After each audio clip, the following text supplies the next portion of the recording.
So if we think about how the moon functions for an Aries ascendant, we need to pay attention to the fact that the moon is an angular lord for the Aries ascendant. This typically shows us that the moon can possibly work well for an Aries. However, where it works well is often going to be related to when it's going to be in its best dignity, when it's going to be in a natural friend sign. But more specifically, for an Aries ascendant, the moon works very well when it is in the 4th house, which is the house that it rules for an Aries ascendant. The moon also works very well whenever it is placed in the 2nd house. And why is that? It's because the 2nd house for an Aries ascendant is Taurus, where the moon is exalted. Now, the moon.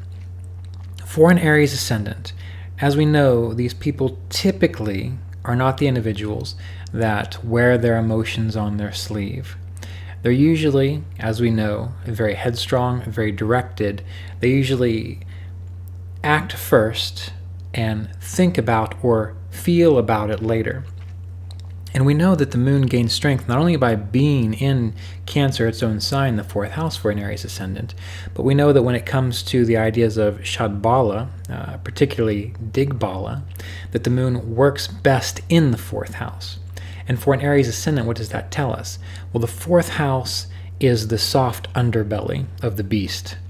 The 4th house are the hidden emotions. The 4th house are those deeper aspects of our being, and for an Aries ascendant, it's not necessarily in their best interest to be sharing those with everybody. The emotional nature of an Aries ascendant is best kept quiet, secret, to oneself. Now, that doesn't mean that an Aries ascendant should not try to attend to emotional issues, because that can be a weakness of an Aries ascendant by totally ignoring emotional issues. But it does show that if one needs to work through anger, aggression, anxiety, fear, all common Aries-related problems, specifically related to the ideas of Mars and how the moon is situated in Aries ascendant, they need to deal with those things, but in a private matter. So this is not the type of individual that needs to be talking about all of their problems on social media or finding all their friends to complain to. This is the kind of person that needs to find a counselor, a mentor, an elder, someone they trust to express the deeper emotional difficulties that they have and learn to resolve them in that fashion. Again, it is sharing, but it does have a private nature to it.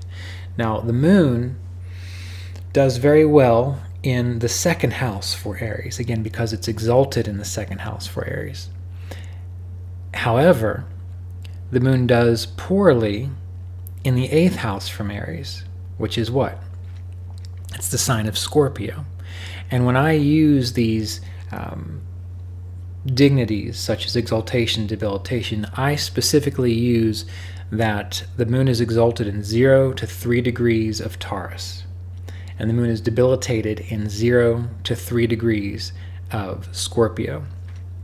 And this makes sense particularly for the moon, because the moon is an important planet for every ascendant, because we know that we can even use the moon as an ascendant of its own nature.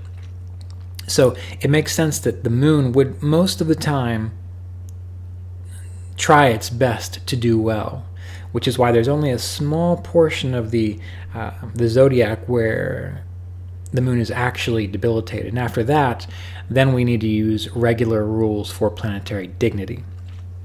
But back to the point here. The moon being debilitated in the 8th house. Well, what is the 8th house? The 8th house, it's on the other side of the zodiac from our ascendant. So the ascendant is our personal sense of self, represents our Svadharma, what we're here to do, what we're about. The 7th house is as far away from that as we can get. So usually that's when other people can potentially start getting in the way of our development and our growth. And that's why, for example, Saturn by Digbala does very well in the 7th house, because Saturn there puts the brakes on people interfering with our Dharma. You see, it's fascinating. That's also why Saturn is naturally exalted in the 7th sign of the zodiac. So Saturn does well in the 7th house from the Ascendant, that's Digbala. But when it comes to exaltation status, Saturn does very well in the 7th sign of Libra. So as we get to this idea of the descendant, that which is far away from us, we start to get involved in other people's stuff. And the 8th house, that's where we start to have these really deep bonds with people. They call it the house of the conjugal bond. And it's also a house where we have sudden breaks and changes. If something's going to go wrong, usually the 8th house is going to be involved there. There'll be a sudden experience that arises. The one isn't quite sure why that happened, and they have to kind of work through it. That's why it's a very psychological house as well. But when we think about the moon being debilitated in the 8th house from Aries, what that tells us is that an Aries individual typically find a lot of problems the more they try to define themselves emotionally through others, or through their bond to others, or through the reaction to others. The Aries Ascendant is coming into a place of developing oneself, putting one's focus on implementing their svadharma. And it may be, of course, that they do things with other people, but what's going to trip them up is if they start getting too attached, too emotionally involved with other people, that it pulls them away from their svadharma. So, of course, an Aries Ascendant still has to be respectful of other people's emotions. They have to be respectful of their emotions, but the actual directive, the path of an Aries Ascendant, is to make their own path regardless of what other people think or feel about it. And again, we have to be cautious there, because with Mars, we know that it's easy for a Mars person to be cruel and say, well, I'm going to do it because it's what I'm supposed to be doing. And that happens very often.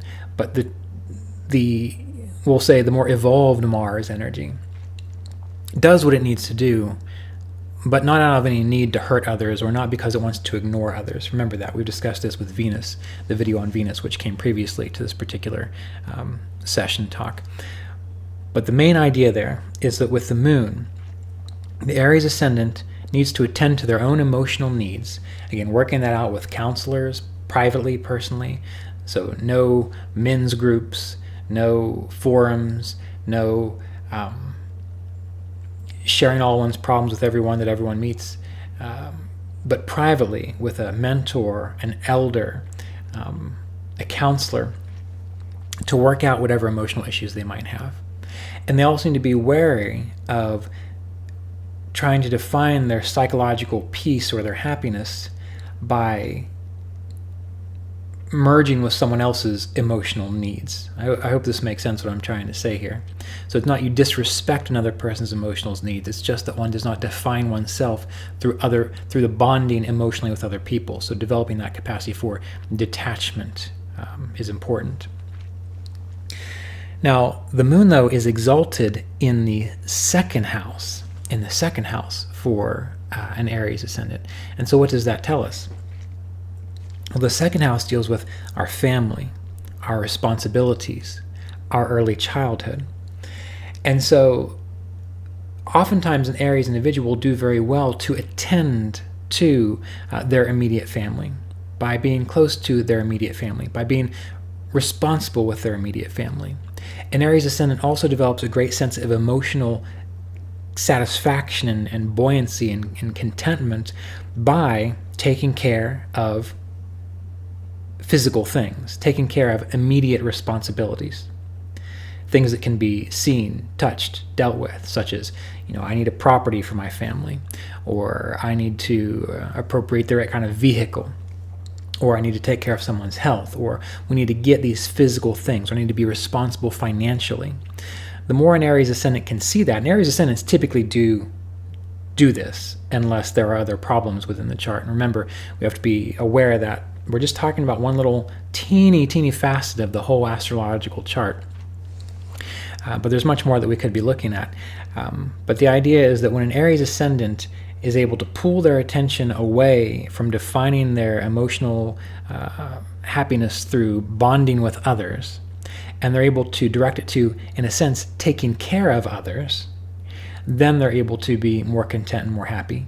And it also shows us that the Aries ascendant, part of their path is to be very responsible